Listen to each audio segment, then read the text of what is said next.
ಉಡುಪಿಗೆ ಮೀನುಗಾರರ ಸಮಸ್ಯೆ ಆಲಿಸಲು ಬಂದ ಡಿಕೆ ಶಿವಕುಮಾರ್ ಮಲ್ಪೆ ಸರ್ವಋತು ಬಂದರಿನಲ್ಲಿ ಮೀನುಗಾರರನ್ನು ಭೇಟಿ ಮಾಡಿದ್ದಾರೆ.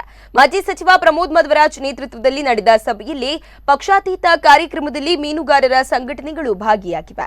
ಕೊರೋನಾ ಸಂಕಷ್ಟ ಕಾಲದಲ್ಲಿ ಮೀನುಗಾರರ ಸಮಸ್ಯೆಯ ಕುರಿತು ಈ ಸಭೆಯಲ್ಲಿ ಚರ್ಚೆ ನಡೆಸಲಾಗಿದೆ. ನನ್ನೆರಡು ಮಾತನ್ನು ಮುಗಿಸ್ತೇ ಮತ್ತೆ ನಮ್ಮ ಪತ್ರಕರ್ತರ ಮಿತ್ರರು ಬಹಳ ಸಂಖ್ಯೆಯಲ್ಲಿ ಬಂದಿದ್ದಾರೆ. ಅವರಿಗೂ ವಿಶೇಷವಾದ ಸ್ವಾಗತವನ್ನು ಮಾಡುತ್ತಾ ಅದಕ್ಕೋಸ್ಕರ ನಿಮಗೆಲ್ಲರಿಗೂ ಇದಕ್ಕೆ ಶ್ರಮಪಟ್ಟ ಎಲ್ಲರಿಗೂ ವಿಶೇಷವಾಗಿ ಶ್ರಮಪಟ್ಟ ಎಲ್ಲರಿಗೂ ನನ್ನ ಕೃತಜ್ಞತೆ.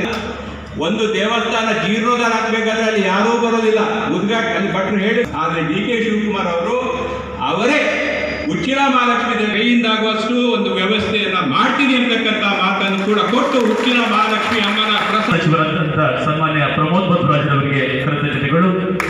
ವೇದಿಕೆಯಲ್ಲಿರುವಂತಹ ಇದನ್ನು ಮಾಡಿಕೊಳ್ತಾ ಇದ್ದೇವೆ.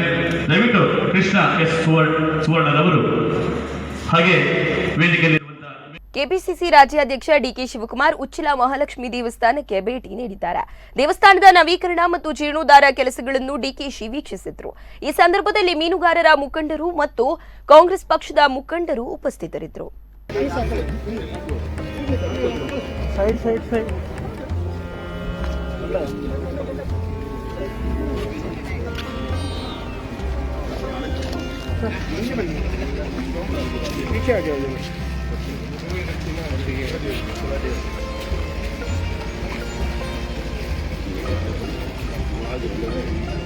ಬನ್ನಿ